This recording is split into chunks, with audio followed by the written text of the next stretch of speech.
Hey guys, welcome to our Paramotor Nation. Tonight we have guest starring Jeff Goin with us, but first I want to thank all of our sponsors. As you just saw by the awesome video that Dave Wolf has put together for us, we have a lot of people just really supporting the show, and we just want to say thank you. So before we get into the meat of it, let's check in with our panelists. We have Dave Wolf with us tonight. So Hey, tell us how your week's been, Dave. well, I am celebrating my anniversary, 18 years today. That's where I'm wearing my shirt. It says, I love my wife. It's the best thing I ever bought. Smartest thing I've ever bought. And week's been going okay. Tomorrow I'm getting my new Atom 80. So I've really been losing sleep and cleaning out my garage. So it's comes home to a nice clean place. Oh, you have to make it feel welcome, right? Oh, yeah, definitely. You waited this long for it. You have to make it feel welcome. Yes, no one's been allowed to park in the garage for the last week, so there's no dust. It's a very clean area. We've got a clean room, you know, white glove standard and all of that. That's right. It's going to be just David and I tonight. We might be joined by Rick and Dave Ruff later, maybe some Calvin, but let's welcome Jeff. How are you doing? Greetings. Doing very well. Loving life. Wonderful. Now, you haven't been traveling this week, or have you been? I have not really been traveling anywhere this week, which is nice. I almost went to Havana, Cuba, but I got out of it. I didn't really want to go to Havana, Cuba. I've got a check ride for work. I got to study for that. I got a lot of stuff going on, so I didn't wind up. But anyway, I did do some flying in the last few days. Just this afternoon, Tim and I flew over to see Andrew and company who were setting up to do some paramotor. We flew a helicopter, and it's going to be a beautiful night for paramotor in Florida. I know. I'm looking out the window, and it was supposed to rain, so I was like, "Oh, good. I won't be tempted." And instead, the wind really calmed down, and there's been no rain. So. It was perfect. If for anyone who likes soaring, today would have been perfect for motoring in the morning, soaring in the afternoon, and then motoring again in the evening. And it's looked like that's what the guys were setting up to do. This is just west of Lakeland near Plant City. So. And I can't wait for that. So someone's going to be nearby. Somebody's going to be nearby. I don't know. Did you guys get to see the all the guys flying for Mike yesterday down in Florida? Unfortunately, I did not. That's another one. I was almost going to go up there, but I didn't make it. I've been working on some projects lately that have been really pressing, unfortunately. It was a beautiful memorial. Fortunately, I was very excited that Yankee and SC1 Todd was able to film it live on Facebook, so I got to see it. It was just absolutely awesome. Very, very cool. Beautiful tribute to the guy. John Ripa also posted. Ripa was there too. Yeah, yes. He posted it on his channel, Ripman Riding, and it was a beautiful tribute. It looks like there was a great turnout, and I'm sure you're going to see one on PPG Gorilla as well. Yeah, I did see Rick actually take off on John's video. He had a great takeoff. That's the only one that I recognized, other than Lauren and Shannon. Yeah, are absolutely awesome. Shout out to them for sending that Pat Moster 185 over to Mark Honeycutt so that we can start, getting some really awesome videos from him as well for paramotoring in Korea. That's a heck of a birthday gift for Mark to receive right? that. Right. I need a birthday gift like that. So Jeff, you mentioned that you were in the middle of a lot of projects, and I know we've talked about that a little bit, but can you give us a little example of kind of what's going on, like with footflyer.com? I know that that's under renovations, kind of what you're doing with that. Yeah. Footflyer.com has been pretty much the same for, almost 20 years. It was built on 1920s technology, and the steam engine had started running out, so we upgraded it. Now it's much easier to use. The information is basically the same, but now I can update it easier. It should be easier to find stuff using a search. So the goal is to make it more mobile friendly, and it's done. So you can go check it out, and now you can check it out on your phone, and it should be a lot easier to read. But great. I hope to keep updating with like accident information, new knowledge. I marvel at how we get new knowledge constantly. And so that's kind of my go-to place for that. But how often are people sending you information to update onto Footflyer? I don't get new information like that typically. Usually what happens is somebody will ask me a question, and then I'll go look at it. And Facebook, as much as it's maligned, is a great source if you know how to filter. Yeah. Like on one of the groups, somebody asked a question about one of the certifying bodies, and a responder knew a lot about it and responded to it. So that's some information that I'm going to put up on Footflyer so that it's indexable, because it's a little bit hard to find that information. So that's more how. Go ahead. I'm sorry, Jeff. One of the things I wanted to do about a month and a half ago, I'd say, on our paramotornation.com was to make it a resource for people to put information about instructors, positive feedback, negative feedback, and really that's reinventing the wheel that you've already created.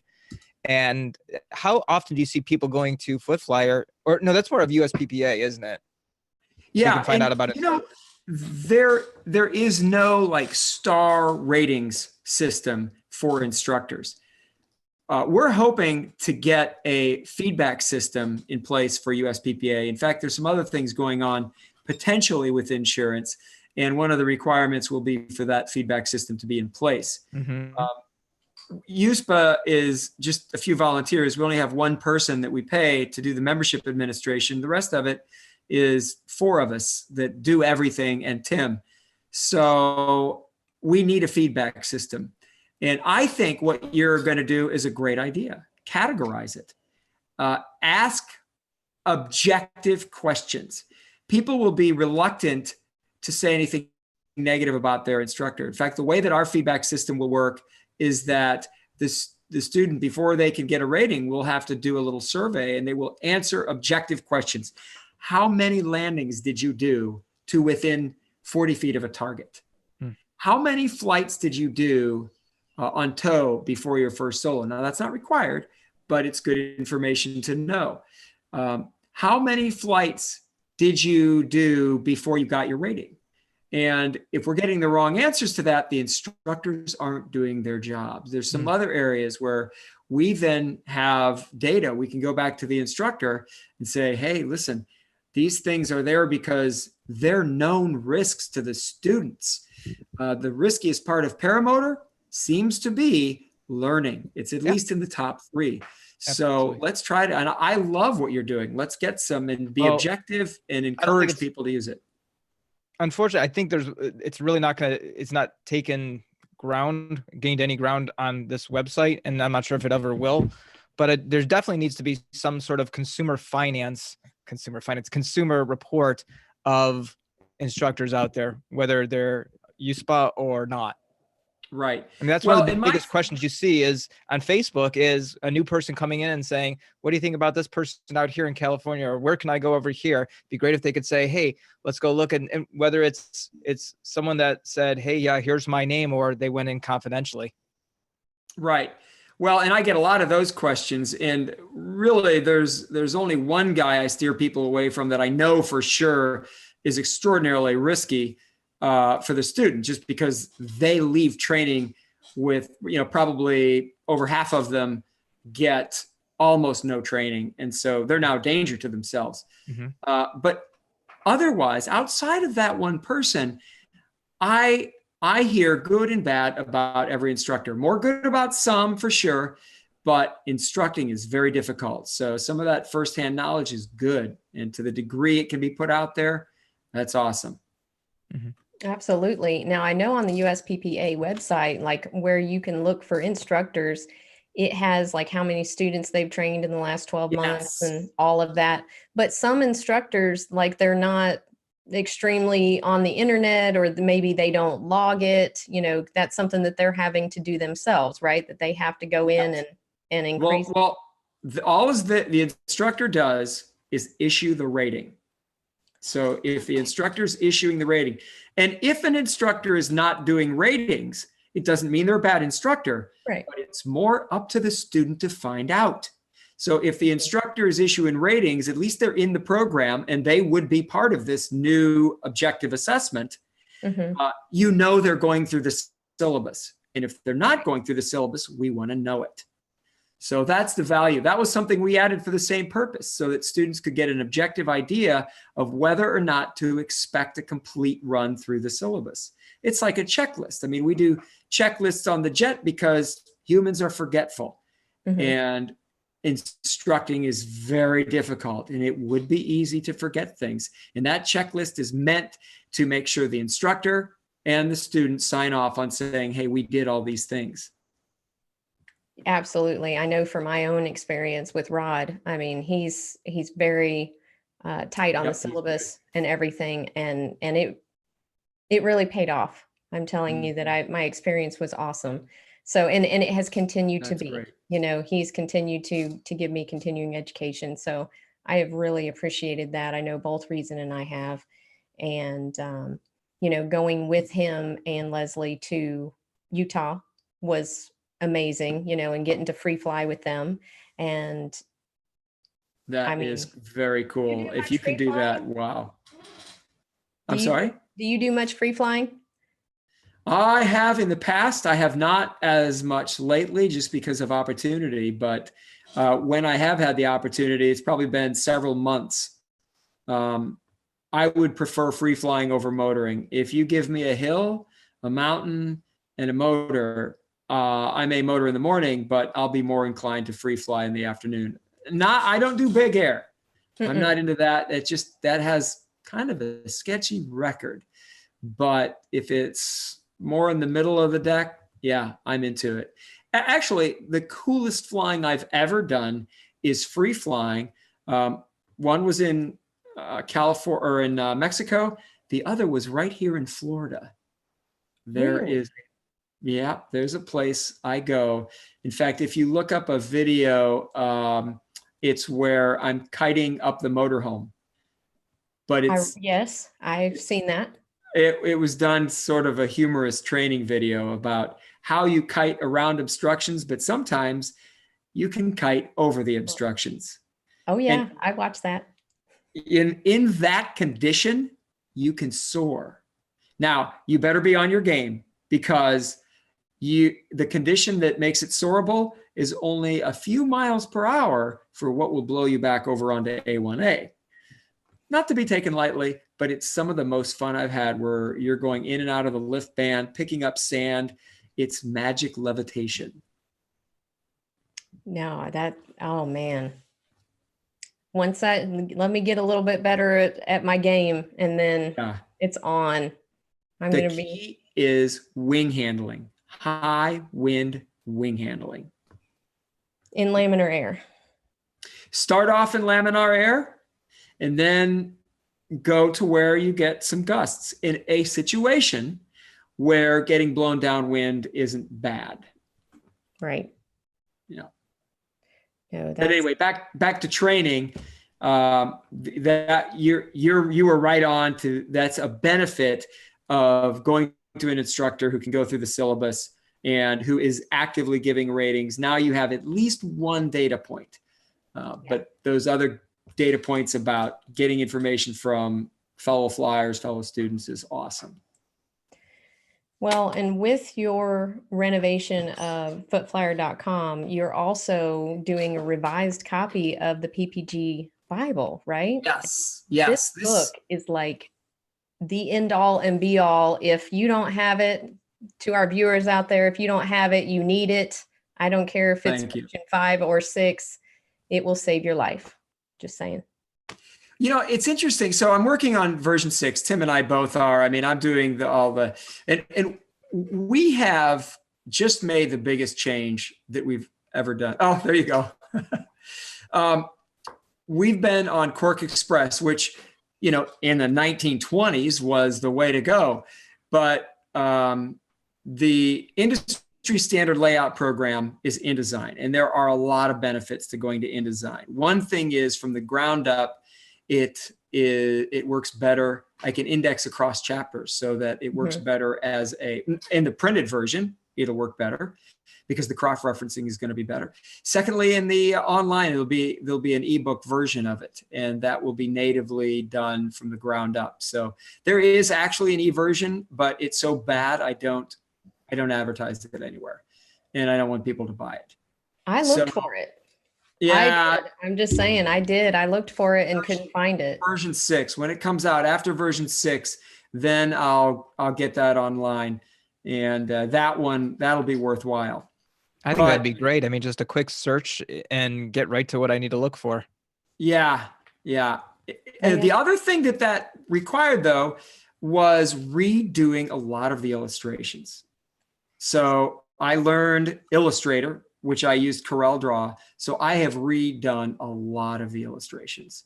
It's a big deal to do that. Let me tell you, hundreds of hours. This edition, and of course, I've added content. When I find out something like, for example, there was a recent accident that may have been medically related. It was a fatality, and it may have been medically related.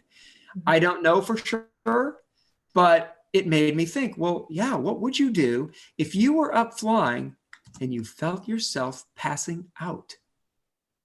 There's some temptation to want to spiral down and get on the ground quickly.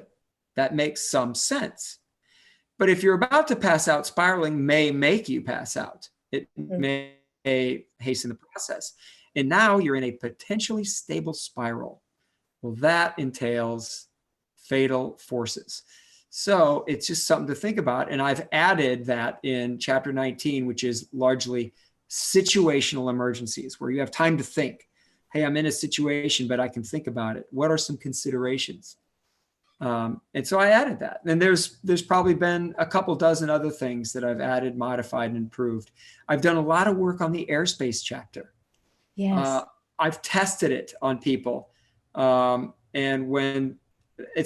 It's fact, I just was talking to Andrew, poor Andrew, he was a victim of that. And then I do a test, and that test is the book.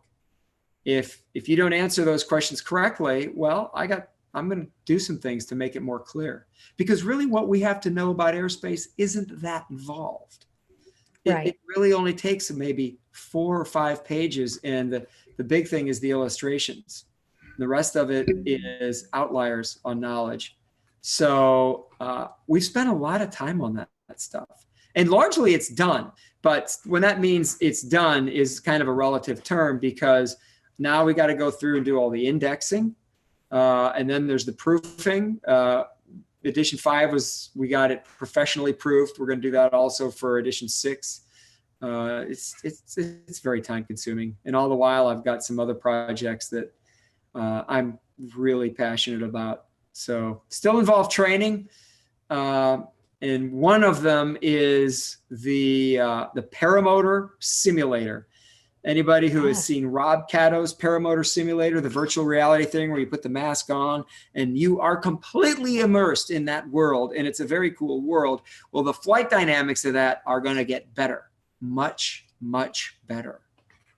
That is awesome. Yeah, we had Rob Catto on a couple of weeks ago, I believe, and he was able to speak to that and exactly, how he was doing it and the different flights that he was putting that in. He did mention that he was working with you on that. I wish that I had taken the time and had gone over there during the Bad Apples and the Palm Bay fly-ins, because wait till version 2. You'll like it more. Okay. When's the release date for version 2? Well, that's going to be a little more up to Rob.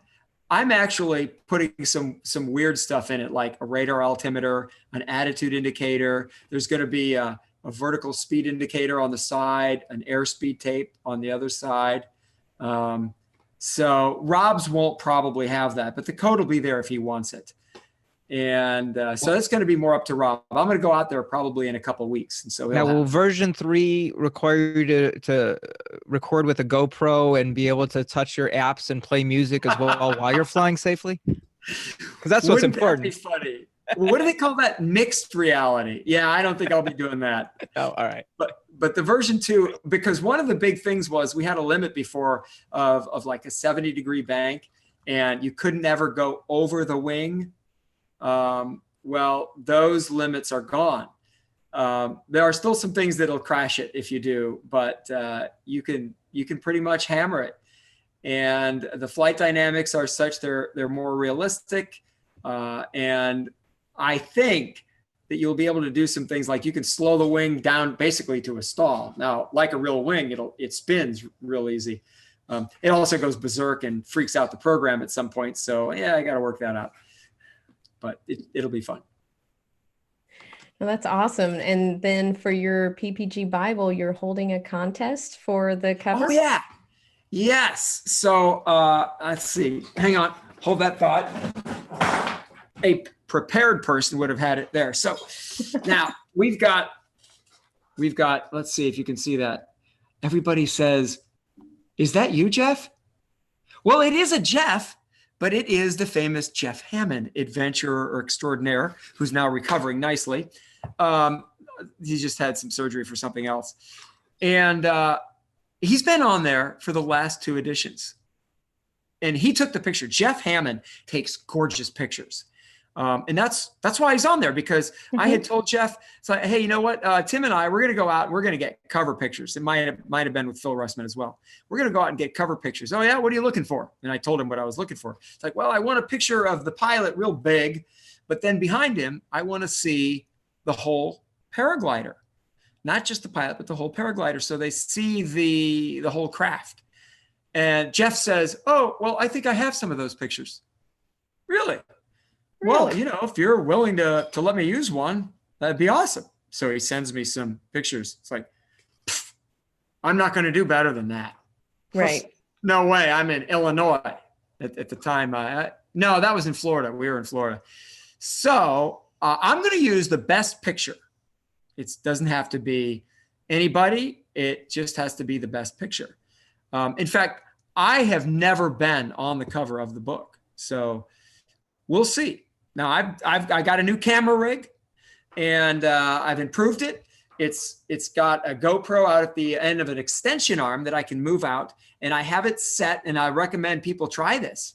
Number one, flying formation is really dangerous, so don't do this unless you're already ready for it. Trust me, it can be a bad gig. But on this camera, it's the GoPro Hero 7. I think a lot of the GoPros may have this feature where you set it to take a photo every second. And that way it goes at its highest resolution. You want wide angle at the highest resolution once a second, and you start it, take off, do your flight, and then just think, well, what will it look like?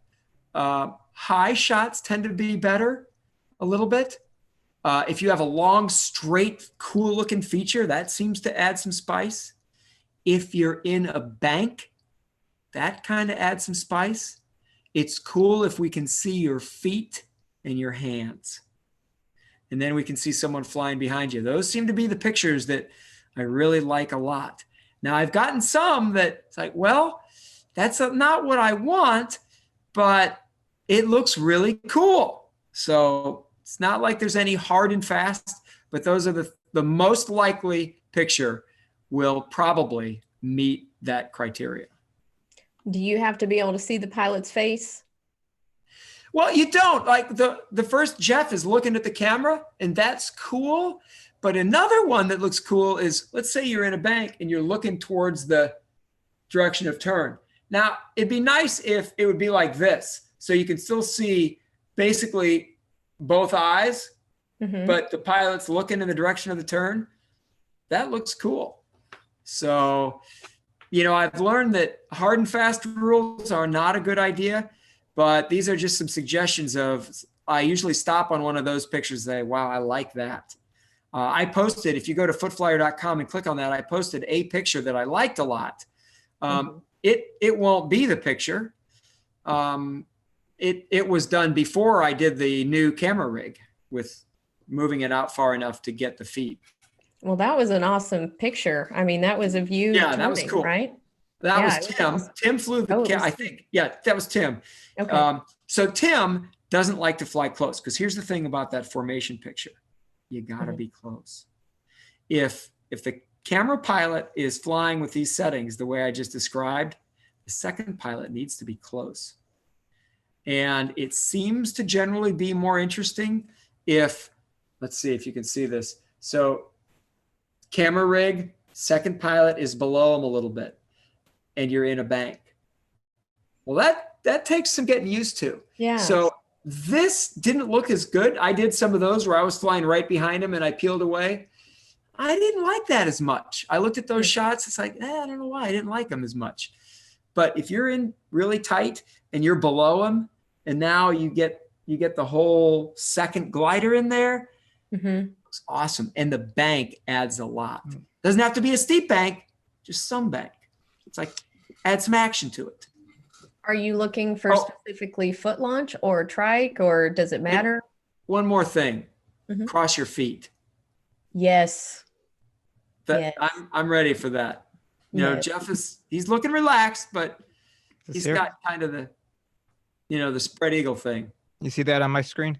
Oh, there you go. Yeah. Yeah, that's Tim. And he makes that look good, and it's cool. Notice how he's looking down the runway. And that looks cool. I didn't think of that, but I'm just going through the shots, and I'm in some of the shots, and you'll notice I did not choose one of the pictures that I'm in. I'm in a lot of the shots. That was the whole point. And there are some other cool ones that I am in, and I'm snuggled up right behind, but I was backing up a little bit because I thought, oh man, I don't think it's going to capture me. It would have captured me. So now I know, because I'll admit I've stepped on his wing a few times, so I don't mind flying close, but you got to know that's why you go test it. Go out, see what the shot looks like. Right. That's what I'm going to do. So go out and do it carefully, very carefully. Yes, very carefully. So Leah said that she has a couple of those shots. So I'm hoping that she has, put those in to the contest, and that we can be looking at those. Yeah, absolutely. Mentioning Leah, I know that she's reached out to both you, David, and Jeff about the FAI representation and the competitions. So how can we get in the mix here? Yeah. Well, 1 minute of history. So records are maintained through Federation Aeronautica International, FAI. And that's an international organization. In each country, then there is some type of national aero club that manages that country. In the US, that's the National Aeronautic Association. That they then dole that out to the various organizations. For example, in paragliding, it is the US Hang Gliding and Paragliding Association. If you're going to do a US record or a world record or a competition that's sanctioned, you go through the US HPA. Well, and for many, many years, the ultralights, including Paramotor, went through the USUA, United States Ultralight Association, which I'm also on their board. Roy Beiswinger is the president, and it's all volunteers. So in maybe 2017, the USUA had shrank enough, and that was so expensive they could no longer afford it. So they had to drop it. Well, that meant that ultralights in the US have no representation, and they still don't. A couple of pilots kind of got around it one year, but now they've established a policy where, well, we can't do that.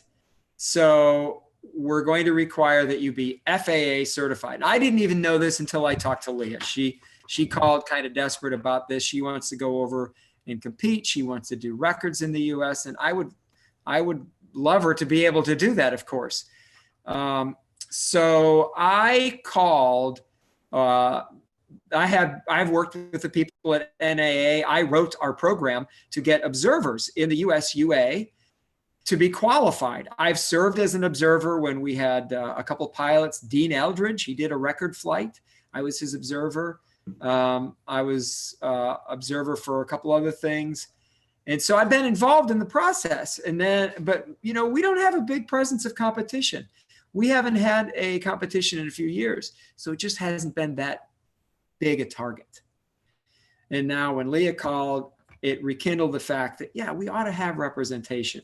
And the USUA is not able to do it at this point. So I thought, well, we actually have quite a few more members than we used to in the USPPA. And we could afford it if it was priced right. But then you have to ask some other questions. Are we spending a bunch of money for very little benefit to the members? And those are questions we're going to have to ask the officers and the public at large, the members at large. But I asked and offered Art, what would it cost for us to represent just paramotor pilots in the US, both wheeled and foot launch, to be able to compete and to participate in world and US records? And we'll find out. That's where it stands right now. That's the history and the current status.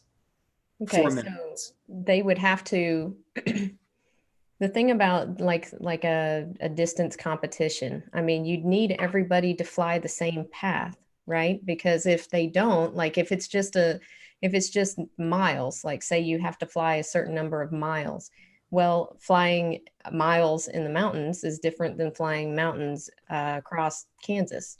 So, I mean, do we need them to be in the same space to have that record holder? Is it like a race, or is it more? They're different, completely different categories. Okay. So like flying in the mountains, soaring, that's paragliding. That's a completely different category. Yeah. Or, I know that Lori was doing his in Australia. I'm not sure exactly what his terrain was.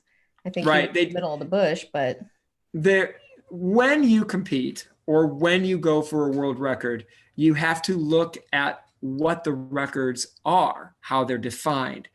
So there is no distinction between flatland paramotor or mountain paramotor, at least at this time. And these things are always changing a little bit. Mm-hmm. So there's triangles, there's certain distances, there's speeds. So there's a number of categories that you can do it in. But first, you've got to have your country represented to the FAI, in our case, through the NAA. And so we need an organization to do that. And it's going to be a matter of how much it costs, how many people want to do it. Is it worthwhile? We haven't heard back yet. The NAA, it's probably going to be a month because they got to meet with their officers and find out, well, how it costs them almost $100,000. They have to divvy that up. How much can we afford? How much do we want to spend on it? Because I would love to see it. I mean, for years, I competed, I established the competitions, and I participated in, to my knowledge, the only 2 paramotor competitions in the US. I think that was in 04 and 05. So just trying to see, you know, when the USUA put on a competition that involved paramotors, my thought was, yay, someone else is doing the organizing. And so I jumped all over it, but just wasn't as much participation as we'd like. We're too spread out here. You know, the US it's one of its awesome features that it's so spread out. You can, you know, go out and fly for hours and not run into anything. But that also makes it hard to gather a bunch of pilots to compete. It does, especially when you can't bring your motor on a plane, you know, easily. Yeah. In regards to someone like Leah, are we just in a holding pattern? Is there anything as a community we can do, like as far as petition or anything like that? Well, I would say that if you're interested in seeing this happen, by all means, write a letter to the USPPA, because these things are going to get forwarded to the officers that are eventually going to vote. Once the NAA gets back with, yeah, we can, and it would be this much, then that'll go to the officers. And I know at least one of them who's not a big fan of spending a bunch of money that only benefits a very few people. Mm-hmm. He's got a point. I feel like in fact, I talked to Leah, of course, and she pointed out, it feels like I'm in a third world country. What do you mean we don't have representation on the world stage? Yeah, sadly, that is the case. So that's where it stands. It may be a month before we know. You know, I can't speed them up, unfortunately. Well, I mean, her only other option really is to marry Lori and move to Estonia. That's right. Right? I know she's willing. Yeah. So. Take a quick second, say hi to Dave Ruff, who's filling up his fuel tank right now. Hi, Dave. Hey, guys. I don't know if you can hear me, but yeah, I'm filling up my fuel tank. Hey, real quick, because I'm going to end up remuting myself. Jeff, huge fan. Actually, I learned paramotoring through one of your friends. Wayne Mitchler was my instructor. Oh, great guy. Awesome. Thank you. Yeah, he speaks really, really highly of you. So very, very cool. I am fueling up. I am heading northeast bound here real soon. So I'm going to go back to mute. And when will you be in Ohio?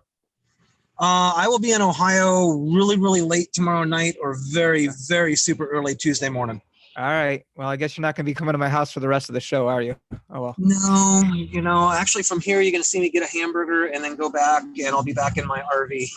All right. Awesome. Awesome. Enjoy.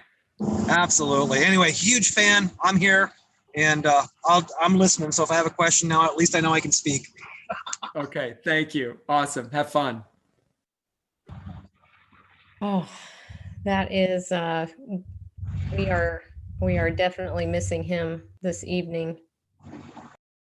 And Rick Davies he called like maybe 30 minutes before we were about to go into pre-show, and he had a service call he had to go out for. He's hoping to get back in here before the end of the show. So that beats Havana. Definitely. Did you have a question, Dave? Yeah. Am I unmuted? You are unmuted. Yes, we can't hear a word you're saying. No, you're unmuted. I'm trying to figure out how to. You're good. You're good. Yeah, I can mute you. We can hear you. Got it. Sweet. Yes. Ha! Ah! Did you have a question? Did you have a question? I think I'm still on. No, I'm. Oh, come on. You're not. So I think his question is going to be: should I put the high test in? And what do I use? 50 to 1?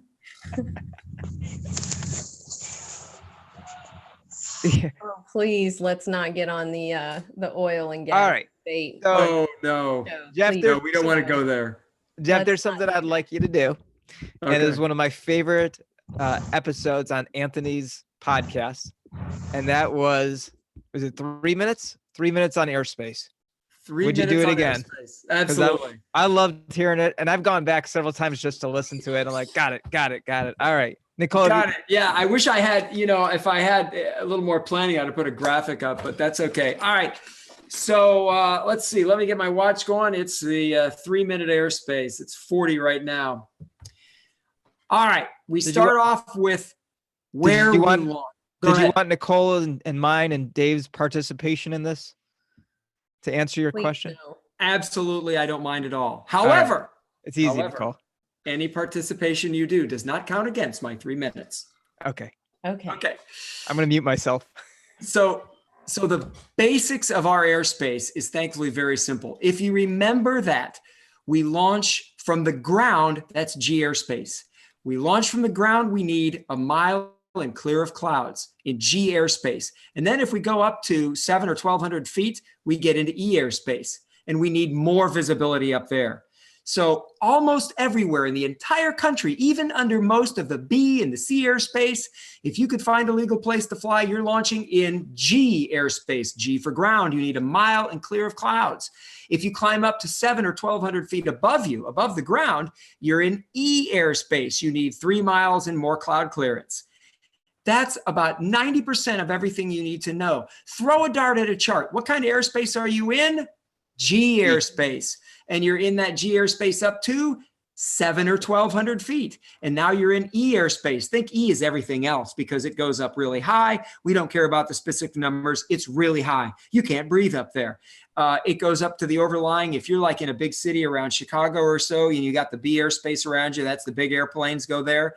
So G airspace, a mile in clear clouds, E airspace, 700 or 1,200 feet above you. And you need 3 miles of visibility and more cloud clearance.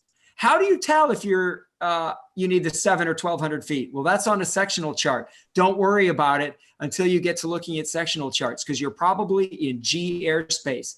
Now, if you're in an airport, you look on the sectional chart and you see there are dashed magenta lines around the airport, around the whole airport. Yeah, you can't fly there, unfortunately. If there are dashed blue magenta lines around there, that's the blue are tower airports. That's D airspace. Yeah, you can't fly there. So that is 90% of everything you need to know about airspace.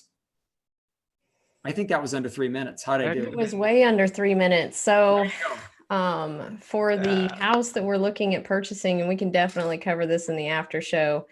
Well, you know what? Let's see. Yeah, you can share your screen. Wait a minute. Skyvector.com. Y'all familiar with that, of course, right? Skyvector.com. And where are you relative to Lakeland? Southwest of it? Northwest of it? Southwest. No, northwest. Northwest of Lakeland. Yes. All right. I'm going to zoom in. I have I-4. 3 screens. So you're north of I-4. I just flew the helicopter down there just this afternoon. In fact, Tim was giving me grief. Jeff, that starts in 25 minutes. Okay. Plant City. You know where Plant City is? Mm-hmm. Are you near Plant City? Yeah, right outside of Plant City, between Plant City and Lakeland. Okay. Are you north of 4? Yes. Then you are probably okay. Now, it said mode C. So yes, let's talk about that. Yeah, so that's why I'm like, ugh. Yeah, so the mode C veil is something that does not apply to us. And unless you want to know more detail for the sake of it, that's all you need to know. It does not apply to ultralights. And let's see, is there a selection for screen sharing? There is. Down at the bottom, it'll be in the middle that says share. Share, I see it. All as I've got on my screen is programming and nothing about the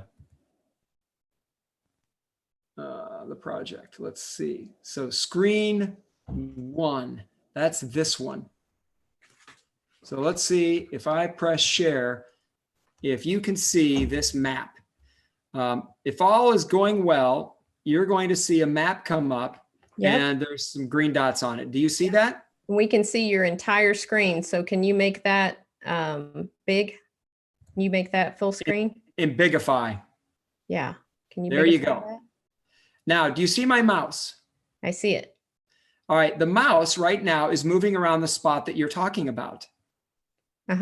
So you'll notice right under that double peak key. I'm looking. Hang on. That double peak or this one? Hold on. So this, by the way, oh, what a great way to do it. So where the mouse is moving, we're just north of Plant City. That is an airport that's colored magenta, and that means we can fly there. There's no dashed lines around it, so we can fly there. And what kind of airspace are we launching in when we launch from there? G airspace, because it's G almost everywhere in the country. And what kind of cloud clearance and visibility do we need to launch? We need 1 mile and clear of clouds. You got it. And if we climb up to 700 or 1,200 feet, then we need 3 miles of visibility and more cloud clearance. All right, so you're near these peaks, is that correct? Yeah, Lake Parker, I believe. Oh, you're near these peaks, Lake Parker. So I'm trying real hard to find this on my little sectional map here. But you're Lake Parker, those 2 peaks near Lake Parker, that is a tower, a twin tower. And I'm putting my mouse now over that magenta solid line that says mode C 30 NM. That's 30 nautical miles. And we can ignore that completely. That's only for airplanes that need special equipment. Ultralights do not need it. Now, I would love to talk a little bit later on how we can avoid getting killed by an airplane later voluntarily. Yeah. But let's concentrate on this right now.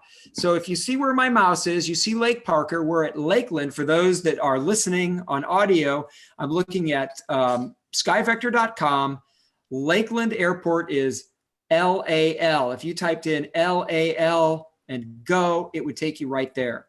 That airport is surrounded by dashed blue lines. That's Class D. It means it's a control tower. And that's one of the few places we cannot fly in there without permission. And then there are some other things around there that might be of interest. For example, there's shaded magenta circles and straight lines and areas. You can follow that shaded magenta line. It goes around the airports, and outside of that area, it's wide open. You'll notice that that shaded magenta line, the faded, goes mostly around the populated areas and airports. And all as that means, we're still in G airspace, but all is that means is that the E starts at 700. Inside of that, it starts at 700 instead of 1,200. Normally, it's 1,200. You get into the E above. You launch in the G. You get into the E above at 7 or 12. And if you're within those magenta shaded areas, it's 700. If you're outside of them, if you can see my mouse, then you see there's an area that's outside of them. Here's an area that's inside of them. That's all that means, is that if you're in here, it's 700 feet. If you're out here in the more open areas, it's 1,200. So you're still launching in G, climbing up to the E above, and that is, in this case, 1,200 feet. We had a question from, I actually got a text message from Gene, who was on the show a few weeks ago talking about cross-country flying. And one thing that he was wanting us to go over is the upside down wedding cake for the people who live in more urban areas. Can you? Yeah, one of the coolest things is, do you know where George is? He is in Michigan. Gene is in Michigan. Let's go to KDTW. KDTW is the Detroit airport. The area around Detroit has that B airspace that he's talking about. The B airspace, the upside down wedding cake, only prohibits you from flying from the surface in the very inner portion. So you can actually fly in that area around Detroit all the way up to that very inner portion. And Can you show us with your mouse where you're talking? Okay, so where my mouse is there's all of the runways of the Detroit airport in here. And then that first ring that only goes out about 6 or 7 miles, that's the only place where it says SFC to 10,000 feet. See where my mouse is? Mm-hmm. It has 100 and a line, and this is in blue, and then SFC. That's the only place in Detroit you cannot fly. And what's cool is that if you look around you in Detroit, let me scroll a little bit. See all that of Detroit? All of that area, if you can meet the Part 103 requirement for congested area, and you'll find them in there, you can legally fly. So let's look at these numbers where it says up where my mouse is now, north of Detroit, about 6 miles. There is 100, that means 10,000 feet is the top of the wedding cake, the off-limits airspace. There's a line, and then 3,000 or 30, that's 3,000 is the bottom. So let's say you were to launch right in that area. You found an open place, and they're there. There's open places there. And you could legally launch, and you have to stay immediately above that open space. You could legally fly up to 3,000 feet above sea level. You're launching from roughly 700 feet in round numbers. So this is all ASL, all of these above numbers? Sea level. You got it. So that's pretty darn permissive. I know about this because the area where I flew in Chicago was underneath one of these shelves of the Chicago B airspace. Now, admittedly, one time I got surprised when I was looking down on a 737. They're supposed to keep those airplanes within the confines of the B airspace, but not 100%, especially from one of the outlying airports. So yeah, he can fly in most places in Detroit. The airports with control towers, those are off limits. But most of the area covered by the B airspace of Detroit is legal to fly. You just have to fly under the shelves. What legalities do we have as far as flying out of the country? Like if you wanted to fly from Key West to the Bahamas? I have no idea. Ask Anthony Vella. He's doing round trips to and from Mexico now. Okay. Yeah, but he's not landing in Mexico. Yeah, well, I've done that round trip Tucker doing it. Like Tucker put out a video, Craig. Tucker put out a video and said that the logistics were so wonky that he couldn't even launch from Florida, that he had to actually go down to the Bahamas and take off from there and just fly from island to island. So he was able to do that. The problem is that not all countries recognize ultralights, and you have to be an aircraft. You have to be on what's called a defensive flight plan. We can't even file that. We don't have registration numbers. So that may prevent it from being done legally, let alone the fact that it's possible that ultralight flying is not actually technically legal in the Bahamas. A lot of countries simply don't address it. They simply say, if you're an aircraft, if you carry a human and you fly in the air under power. So that's pretty limiting. A lot of countries almost as officially look the other way at us. Don't annoy anybody. I'm using my G-rated terminology. Mm-hmm. And don't be a Richard. Yeah, nobody gets the police called on them. Mm-hmm. Because I've been there. I've flown in some places where. So what is the rule? And whenever the answer starts off with, well, gotcha. Okay. A little bit of questionable. Maybe a little sketchy. That's what we call do not be a jerk policy. Right. Don't be a Richard. Yep. Very good policy. Hey, Jeff, can you go back to the Tampa map for a second? I did have a question. Okay.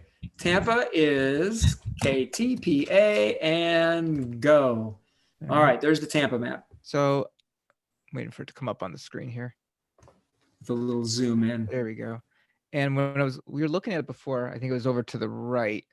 So the whole map's not coming up yet. There it comes. So I saw somewhere to the right, there was an Air Force base over there, but there was nothing. Can you zoom out just a tad, please? Yeah, absolutely. There's one click zoom out. Down here is MacDill Air Force Base. Yeah, I thought I saw something more to the right, further away to the right. And there was nothing around it though. Yeah, not well. And this Tampa Executive used to be a military base. Vandenberg Air Force Base, I believe. Mm-hmm. One, and I don't remember the situation with that, but it no longer is. And in fact, I flew in there recently in a little airplane, and we can fly from there. Now, dealing with the airport manager, I don't know how that will go down, but legally, there is no reason why we can't fly there with a paramotor. Okay. Yeah, it was. I know it was further to the east. The Air Force Base I was looking at, it was outside of the magenta circles. So I was wondering why would there be nothing over there restricting us? If you go far enough to the east, you get into Avon Park. And then MacDill has this thing called Avon. I'm scrolling over to it. MacDill Air Force Base Aux. Okay. And you're right, there's nothing around it, but now you're into restricted airspace. So these dashed lines around here are something you have to pay attention to. But what's interesting is that most of them are magenta. The magenta ones that say MOA, we can legally fly there. Those are there to let us know that there is some type of, they have a euphemism for it, something about incompatible activity, like high-speed jet training or low-level flying of something. Okay. And then there are low-level routes that are the long gray lines where they do instrument and visual routes where they do low-level flying. But that Air Force Base Auxiliary Airport, if the restricted area is not active, you could legally, as best I could tell, you could fly off of that. It appears to be a public airport available and open to the public. Okay. But that restricted area, R2901 A and B, well, that might be a problem. Now, Anthony Villa was asking about flying through military airspace, and he suggested there was times that you can fly through it and times that you cannot. So absolutely. Frequently that airspace is not in use. And we can, on SkyVector, like right now I'm on a setting called World VFR, where it turns the whole world into a VFR sectional chart.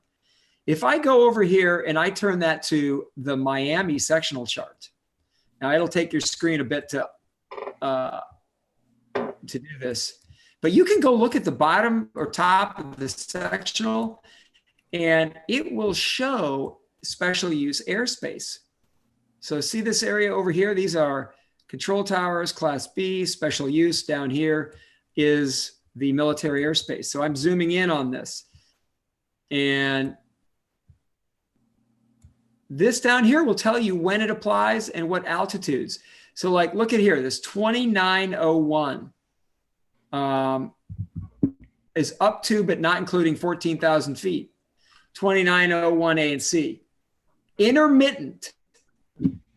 So if you go over here to the controlling agency, Miami Center, they can tell you whether it's active. And it's not always active. Because I fly the airplane through this sometimes. And it's frequently not active. So you just need to find out. And there's multiple areas, like the B is 14,000, but not including flight level 180. So like, it's possible that the area that we want to fly, probably the area below 14,000 feet, is open, but they're using the high sector. And then there's another one, R2901D, 500 up to 4,000 feet.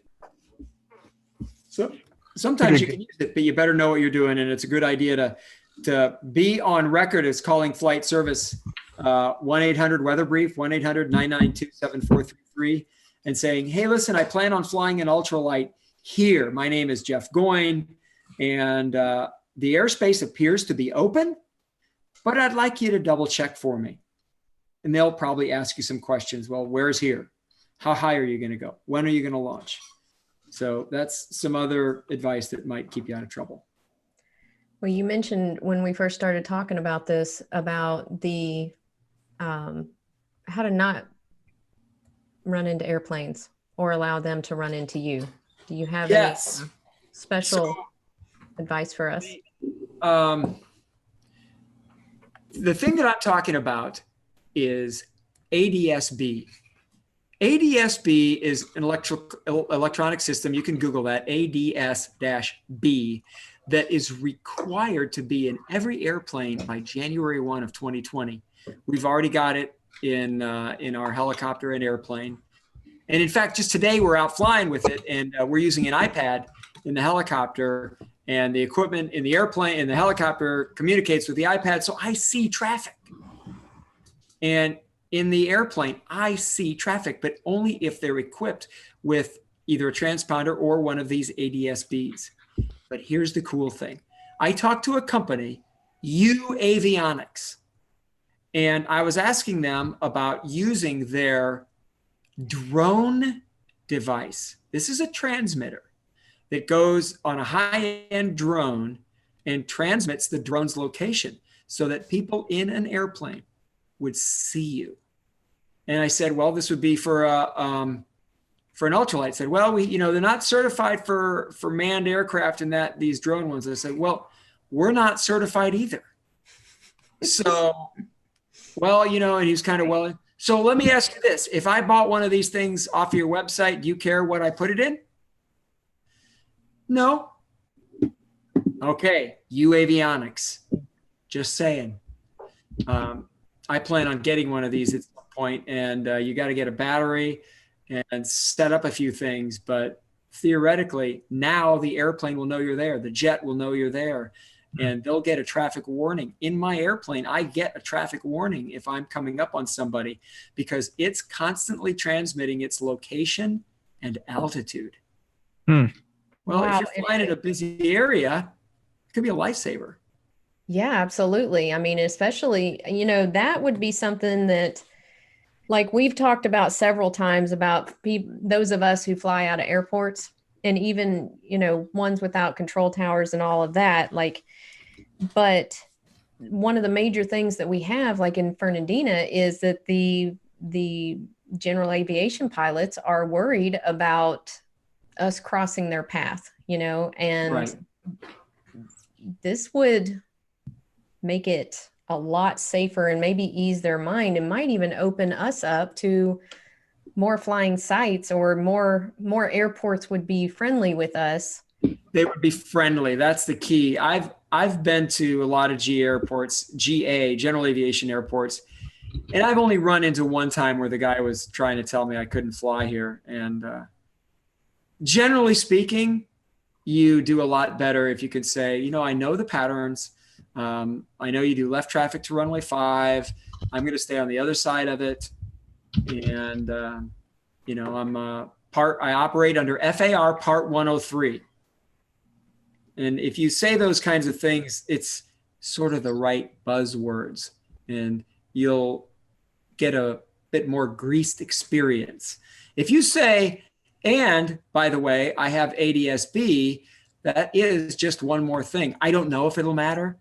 They may say things like, well, airplanes landing and taking off, they're not paying much attention to it, which, may or may not be true. If I see traffic nearby, I'll pay attention to it. So I think it couldn't hurt.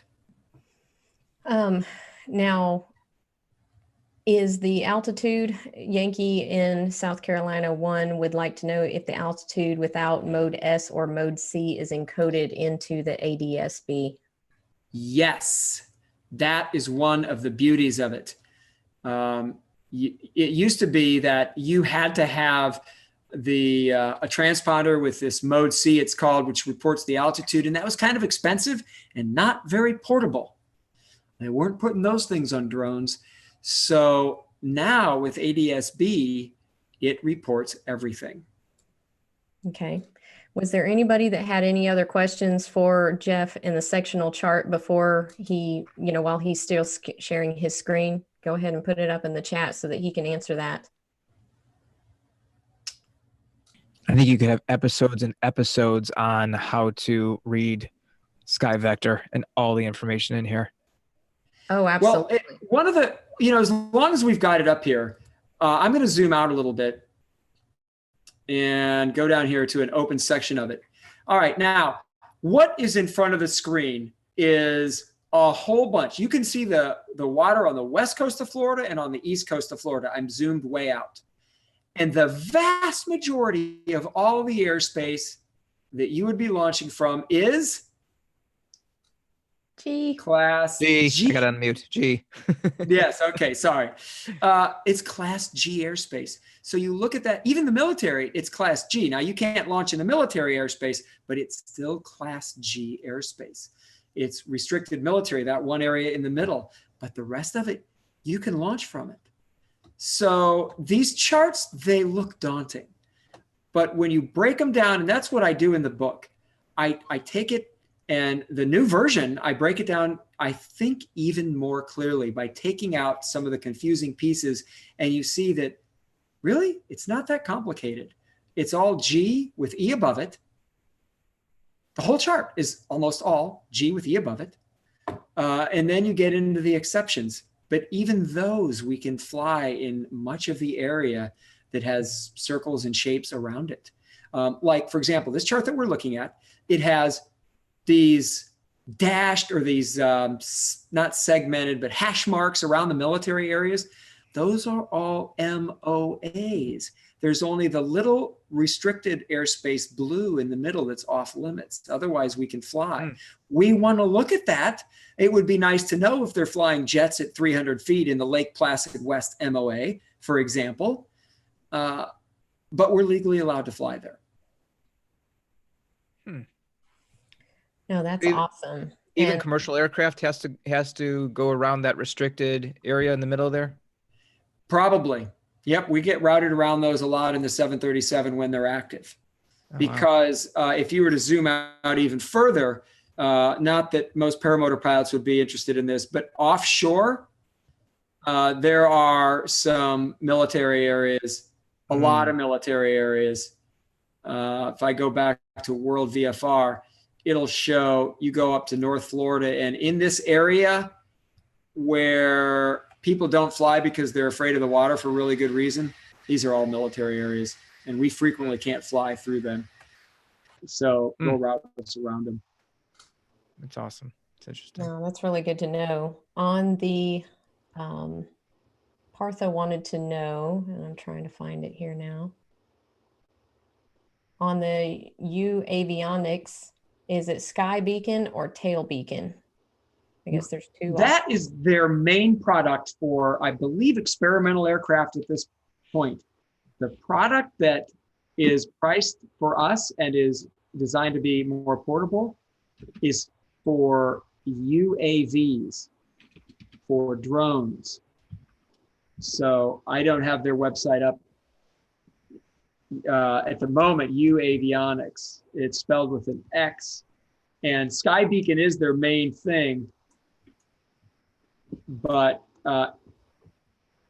let's see. Yeah, I don't see it right off. There's generally, here it is, UAS, Unmanned Aerial Systems. Click on that, and now you'll see what I'm talking about.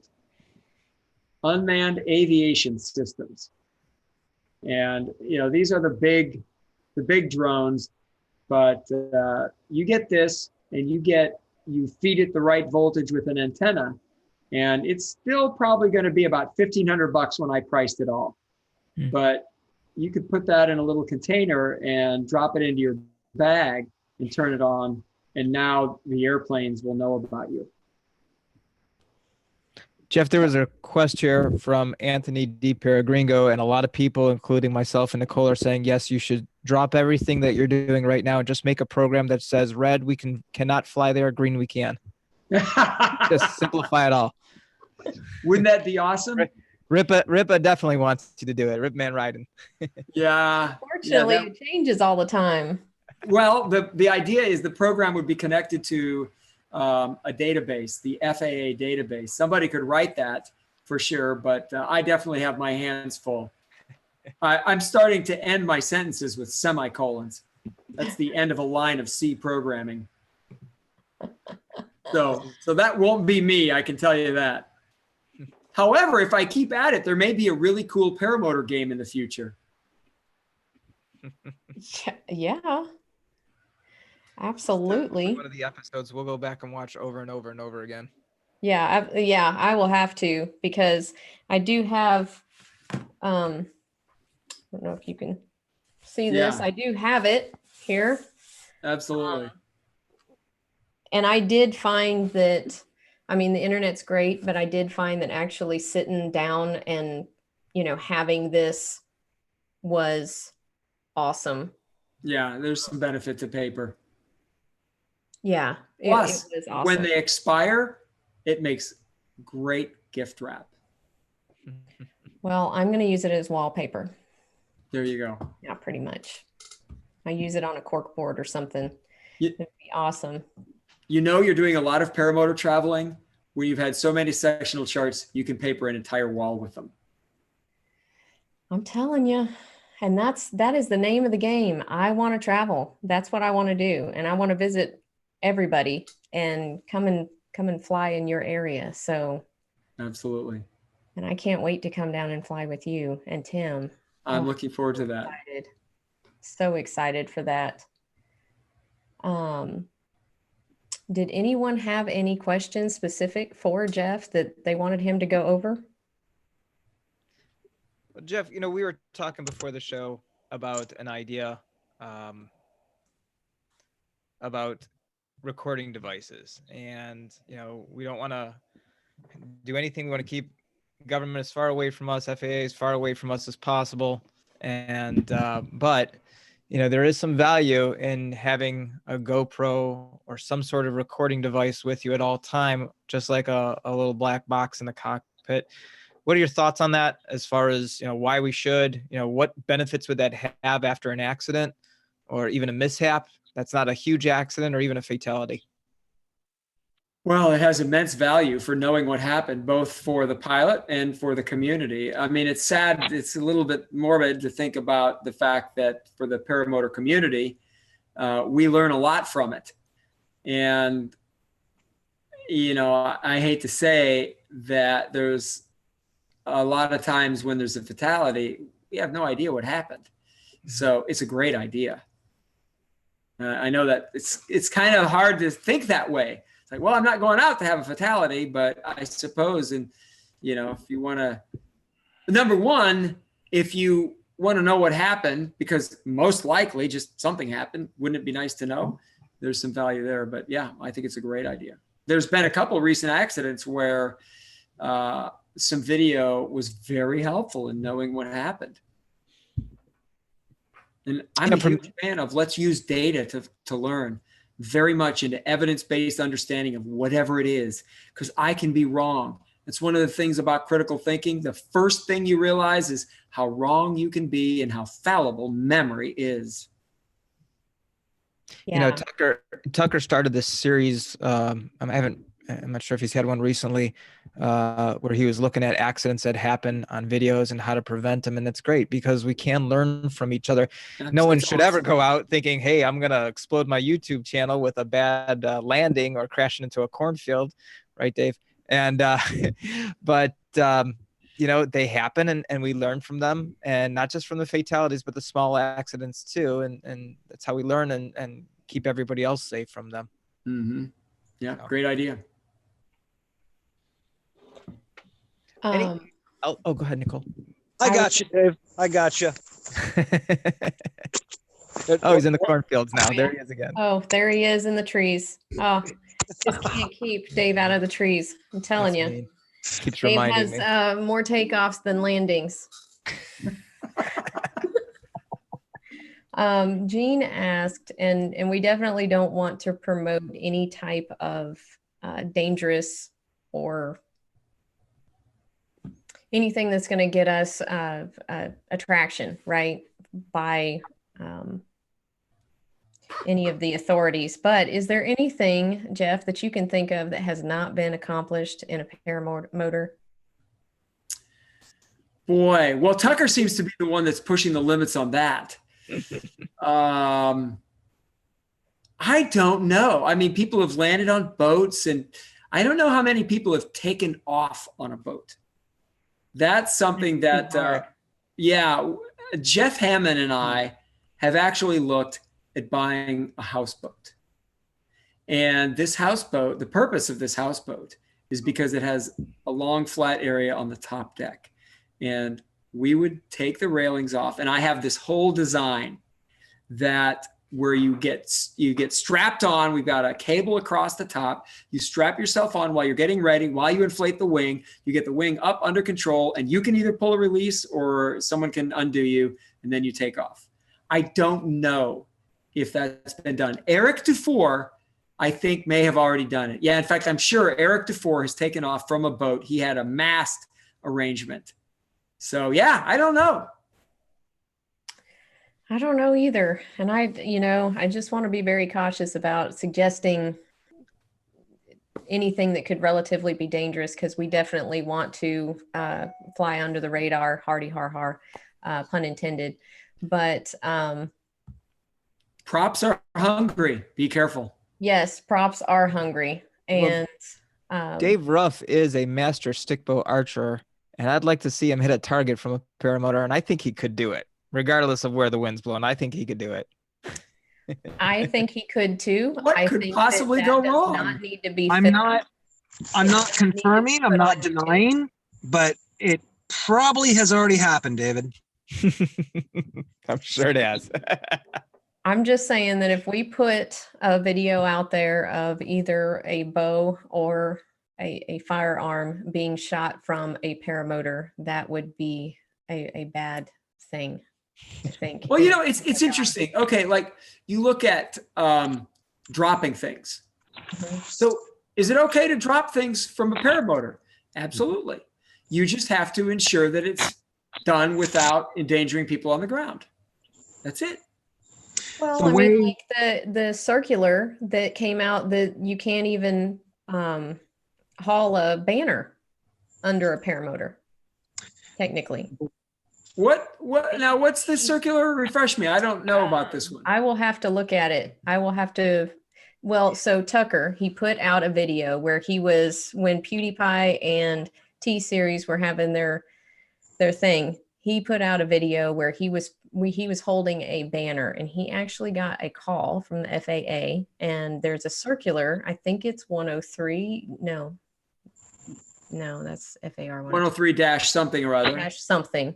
And he actually had to apologize and say, I'll never do that again. So what was the advertising? Yeah, I mean, Yankee's saying right here, it was the advertising, not the banner, because he put PewDiePie on there. Yeah. Okay. Yeah. Advertise. Okay. What's interesting is it's not so much the advertising, it's whether the purpose of the flight was for sport or recreation.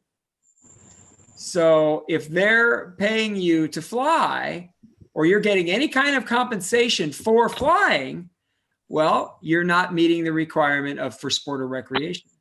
But like, for example, if a company buys you a paraglider and it has their name on it, and now you're just flying it around for fun, that's legal. Mm-hmm. Well, and he actually had a conversation with the FAA about him putting out these videos and getting paid by YouTube. And they didn't have a problem with that because he's flying for recreation. Bingo. And it just happens that it's entertaining hundreds of thousands, almost 1 million subscribers now. So right. And it's really no different than writing for a magazine, writing a book, or doing anything else. In fact, that advisory circular, that I referenced that advisory circular on FootFlyer. It specifically mentions, I think, authoring books, and that was written before YouTube, but you could certainly extrapolate that to YouTube. Mm-hmm. In fact, Tucker does a lot of educational value. So He does. I think specifically, that it's like another allowance. Where's the gray line here? Because James Sutherland, Charlie Soap, he has Charlie Soap on his wing. So it's advertising, but is it legal to advertise on your wing? Well, it's like a lot of laws. We say, is it legal? And yet there's a gray area. Well, that means it's going to be up to the court. Mm. So what you have to do as James Sutherland is make it perfectly clear that the purpose of your flight is for fun. You happen to have that put on your wing, but you're not going out there to advertise. You're not going out to fly because it's got the name of my company on it. You're going out there to fly for fun. That wing just happens to have my logo on it. I could do the same thing for FootFlyer, as long as the purpose of the flight is not for advertising. It's for sport or recreation. Mm-hmm. Well, there you go, James. There you go. There you go. Buy Charlie Soap. There you go. But not because it's on his wing. Right. It's Advisory Circular 103. Yeah, I thought it was 103. You're right. But for some, I did read it. And yeah, it's got a lot of good points that it clears up some of these questions. Yes. Question. James, if anybody from the FAA, James, asks you or mentions it to you, just say Jeff Goin gave me permission. I got to tell you some things about the FAA. So there are some nitnoids about airspace where you can fly in certain magenta dashed line areas. And if you ask the FAA, even if you go to the FAA office in Oklahoma City and you ask them, which I did when I was researching this, they'll say, no, those are the surface area of Class E airspace designated from an airport, even though they don't go around the whole airport. Well, it turns out they're wrong.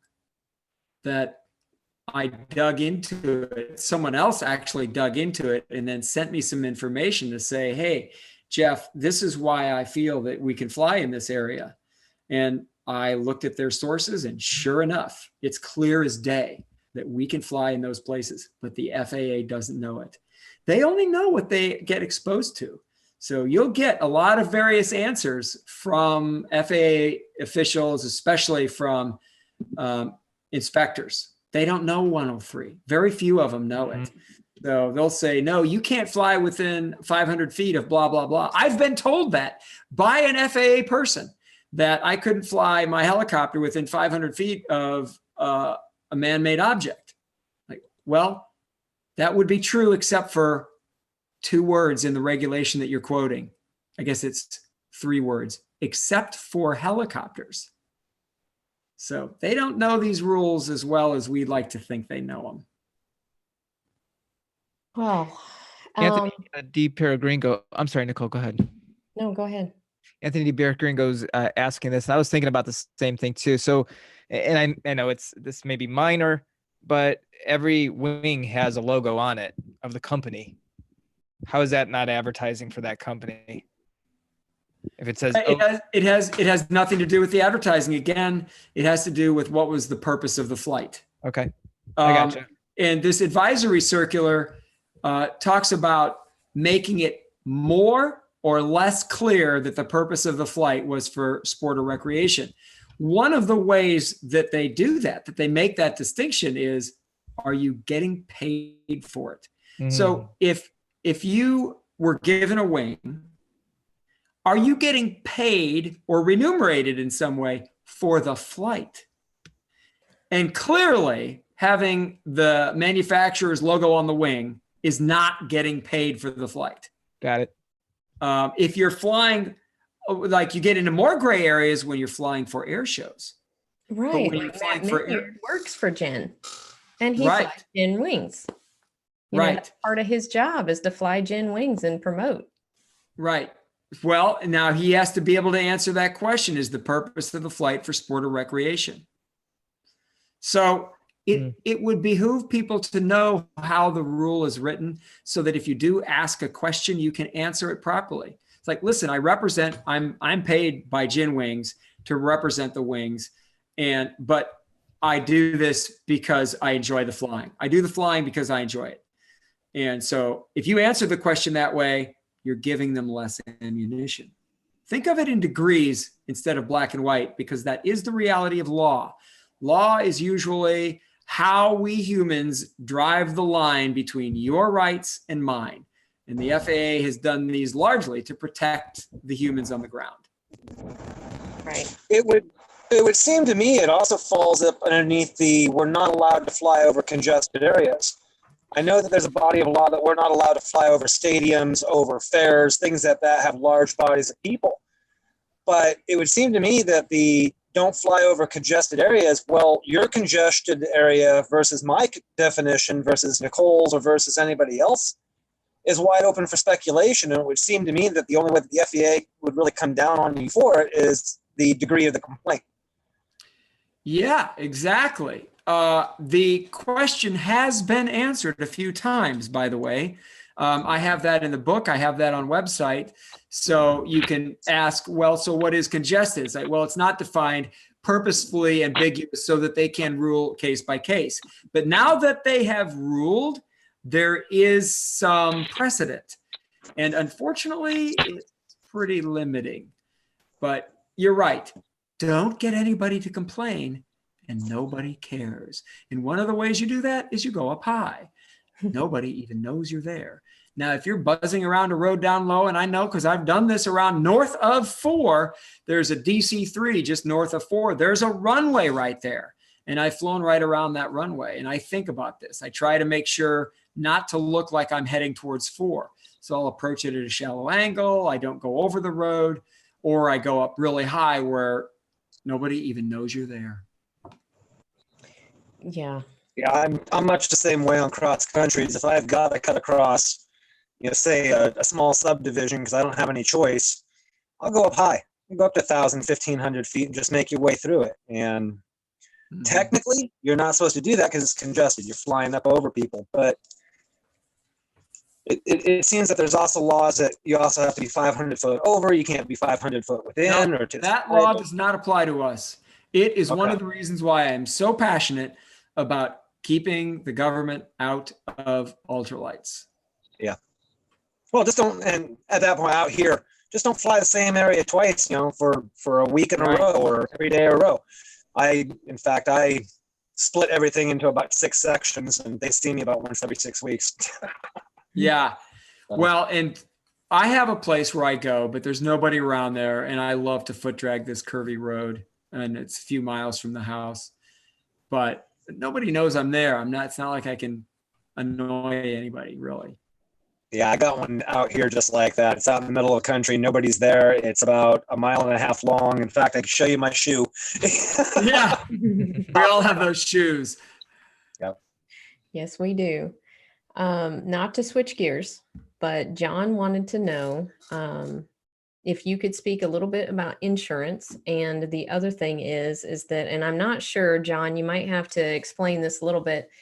His question is, can I test out of USPPA certs so I can buy insurance? So I'm not exactly sure. Absolutely. Testing out means you go to a USPPA instructor and you demonstrate the tasks. You still have to go through the syllabus. We don't want to give a rating without, and I've taken people through that very same thing, and they've always been thankful. It's like, yeah, well, I didn't think of that. There's a lot of stuff in there that people just didn't think of, but you don't have to go through a course. You can go to somebody. It'll basically take a day, but you're going to learn stuff. They're going to go through the syllabus. You're going to talk about it. You're going to learn stuff. And then you get the P2 rating, and the insurance company requires that. There's no way around that. Well, I mean, the AOPA, I'm a member of the AOPA, and I have life insurance through the AOPA, and they didn't require any type of certification. So that is to get life insurance. I don't know if certification is required. It wasn't for me. I mean, even for the insurance. In fact, we're going to get, I think Michael Carr is supposed to be putting together something for life insurance. And I don't think it's required for life insurance. That's not a program that we're involved in. But he knows of a program that paramotor pilots can get life insurance. So if it's life insurance you're talking about, I don't think a rating is required. It's not. So John just said it's liability insurance is what he's asking about. Those companies require. If you want liability insurance through AOPA or any other company, or for scuba diving, you need to be certified. Okay. And just the PPG 2? Yeah. Does it matter now? As far as I understand, the USPPA has a foot launch and a wheel launch option for PPG 2. Yep. And here's the other thing. Right now, I don't know how long it'll last, but right now, you get the rating, you get, I think if you get a PPG 2 rating, you get a $50, you're eligible. All you got to do is get the rating, $50 reimbursement, training reimbursement to help offset the cost of the instruction. It's a small offset, but your membership is only $34. So. Oh, that's awesome. Yeah. That's awesome to bring that out. Craig Taylor asked, can we do PPG 3 online testing before the test out? The testing is done through the instructor that's giving you the rating, because that instructor needs to go over any wrong answer. Mm-hmm.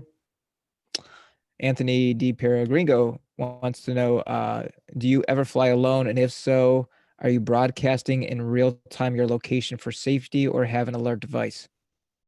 I do fly alone for sure. And I have nothing more than my phone, but I share my location with Tim. So he can always, it's the find my phone thing. So unless I've dropped my phone out of my pocket, then I'm covered. But yeah, it's nice morning. That's the thing about living on an airport. Nice morning. I need a fix. I just go get it. Mm-hmm.